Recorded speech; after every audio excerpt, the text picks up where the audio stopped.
الحمد لله رب العالمين والعاقبة للمتقين والصلاة والسلام على المبعوث رحمة للعالمين وعلى آله وأصحابه أجمعين، أما بعد.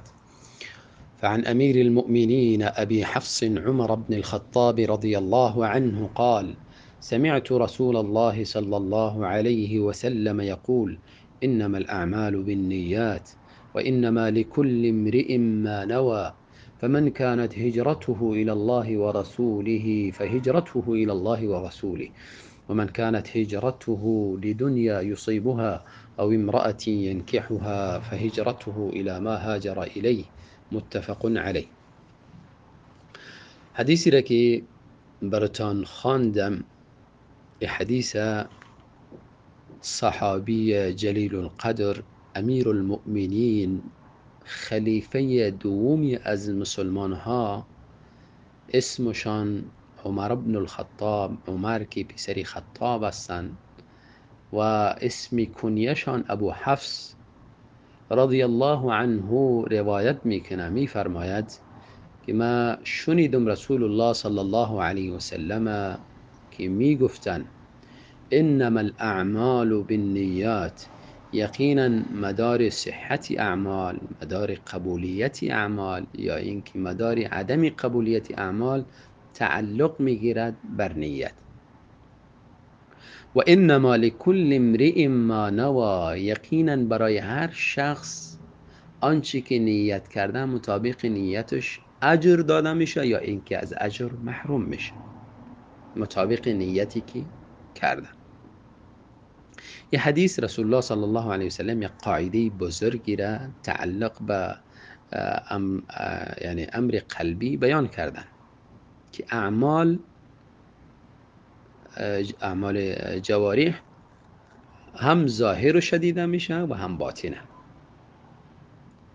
جانب باطنی، در جانب باطنی نیت اعتباری اساسی را داره که عملی را که انجام میدی، این عمل اگر هدف الله و رسول بوده باشه، هدف دینی الله و رسول بوده باشه، انسان به این عمل اجر میگیره. اگر هدف دنیا یا مقاصد دیگری بوده باشه، دی انسان اجر نمیگیره.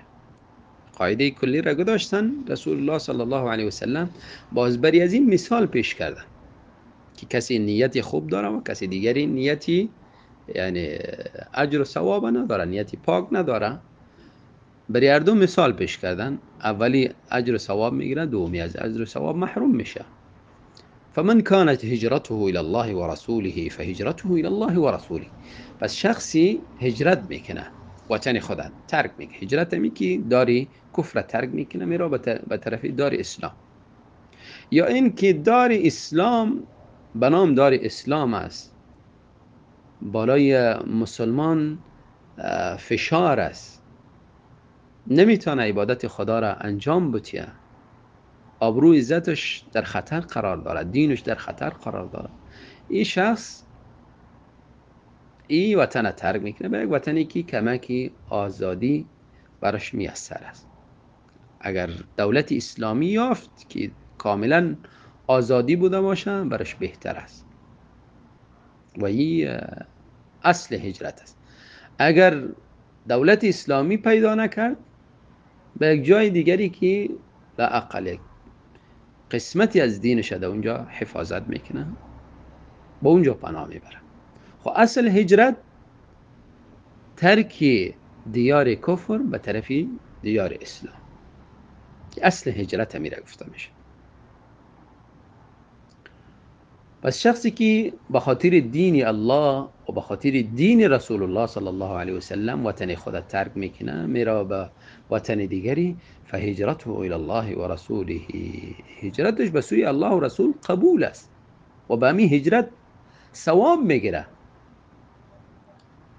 و اما شخص دیگری، و من کانت هجرته لدنیا، شخص دیگری که اگر هجرتش، هدف از هجرت دنیا بوده باشه که او را حاصل کنه، وظیفه است، تنخواست، قصر و تعمیر و زمین و غیره راحات دنیوی است، یا این که زن است، زنی را خواستگاری کرده، سرش عاشق شده، زن مطالبه میکنه که در دولت ترک و وطن ترک و به طرف ما بیا، پس این شخص میره وطنش میگذاره، به طرف از او میره، فهجرته الی ما هاجر الیه، پس هجرتش به سوی امو چیزی که نیت کرده، قصد کرده، سوی اموست و امو را رفته حاصل میکنه و گاهی هم حاصل نمیکنه.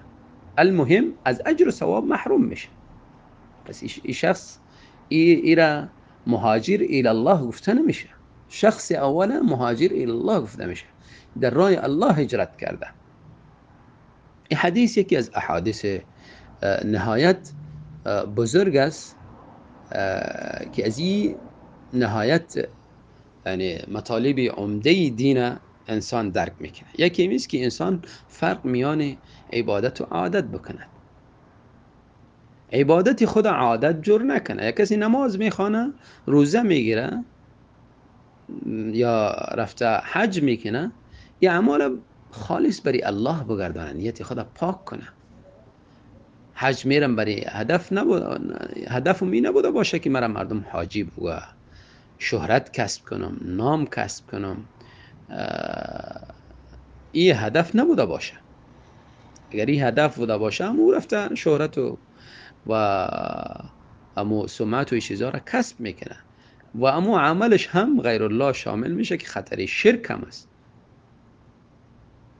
عملش به خاطر غیر الله شد. اگر کاملا به خاطر غیر الله بوده باشه شرکی اکبر است که از ملت انسان بیرون میکنه. اگر عمل ریای خفیفی بوده باشه، یعنی اصل عمل برای الله است ولی برای نشان دادن مردم هم نام کمایی کنن، باز این شرک اصغر است و این شرک اصغر هم چیزی یعنی آدم ایره ناچیز فکر نکنه، این از گناه کبیره هم یعنی گناهش یا حجمش از گناه کبیره هم بالاتر است. خطر دیگه هم انسان در خطر قرار داره، اگرچه یعنی مرتکبی شرک اصغر مخلد در آتش جهنم نمی باشه، لکن در خطری بزرگ قرار داره. یا کسی دیگری نماز میخوانه، خاطر نماز میخوانه که مردم مرا نگوین که تاریک نماز است. هدف الله نیست، یا عبادت باید برای الله انجام بدی، نه به خاطر مردم. اگر به خاطر مردم شد یا عادت است. یا کسی طهارت میکنه، وضو میگیره، فقط به خاطر از اینکه یک اندام خدا ترک کنه یا پاک کنه، فقط به خاطر از این. اما شخص دیگری طهارت میگیره به خاطر از اینکه نماز بخوانم، عبادت است. بدون نماز، بدون طهارت اصلا نماز نمیشه. فرق میکنه میان نیتی هر دو. شخصی مثلا نان میخوره به خاطر از اینکه تقویت و عبادت الله را انجام بدم، تقویت بدنی حاصل کنم، رفته کار کنم، رزق روزی فامیل خدا، اطفال خدا، اینها را آماده کنم.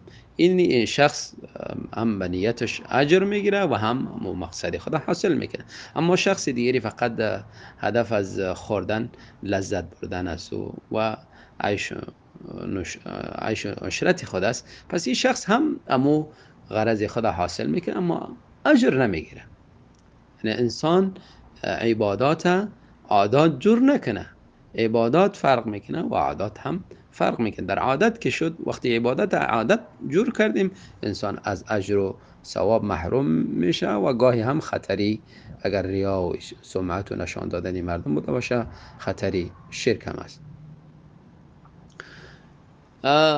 از این حدیث چیز هم دانسته میشه که اعمال دو بخش داره.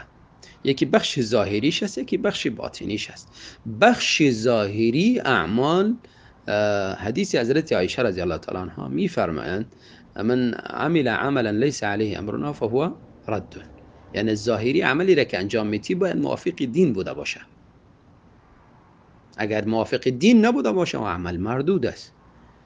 باطنی عمل با آنچه که مربوط، یعنی اعمالی که یعنی بخشی که به طرف قلب مربوط است، به طرف باطن، و عمل باید برای الله بوده باشه. ظاهریش هم موافق دین بوده باشه و باطنی هم برای الله بوده باشه.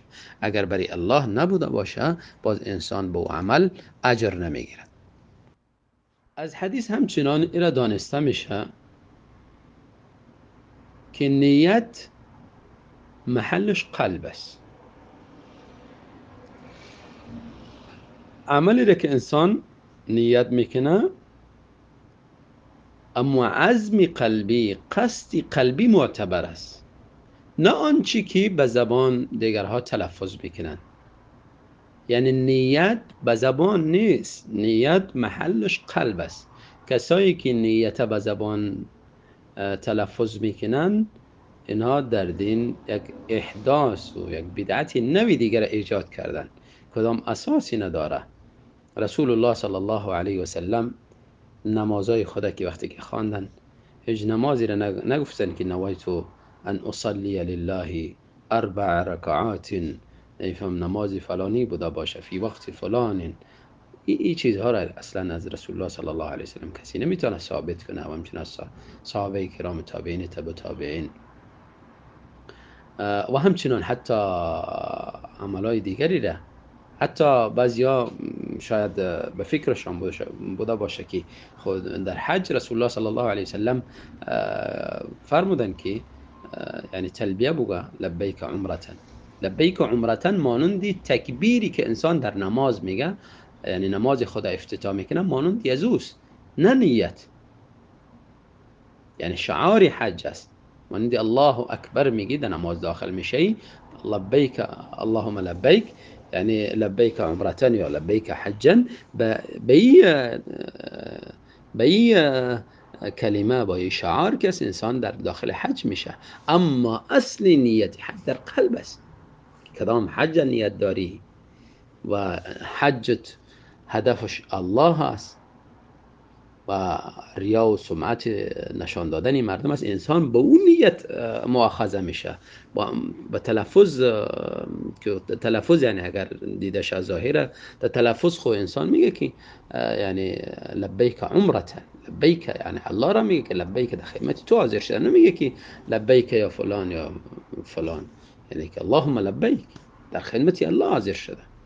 پس یعنی تلفظ در عبادات، در عمل یک بدعت است، بدعت قبیح است و انسان از این بدعت خودداری کنه، نه نماز خدا به تلفظ شروع کنه، نه عمل دیگری را، نه روزه. الله نویت ان اصوم غدا یا امثال از که از نیت جور کردن، اینا کلش باطل است. باز جالبی است که همین نیت نماز هر کس با زبان خودش میکنه، یکی با فارسی میکنه، یکی با ازبکی، یکی با روسی، یکی با انگلیسی و چیزای دیگری. اگه این اساس داشته باشه خب نماز هم اگه نماز به عربی میخوانی، بازی نیت چطور که تو باز با فارسی و ازبکی و با زبان دیگری جور کردی؟ الله تعالی ما را توفیق بده که دین مطابقی کتاب و سنت بشناسیم، یاد بگیریم، عمل کنیم، نه مطابق افواهات مردم و مطابق کسایی که در دین بدعت ایجاد کردن و خرافات در دین نسبت دادن، نه کس دین مطابق از اونها بفهمیم و عمل کنیم.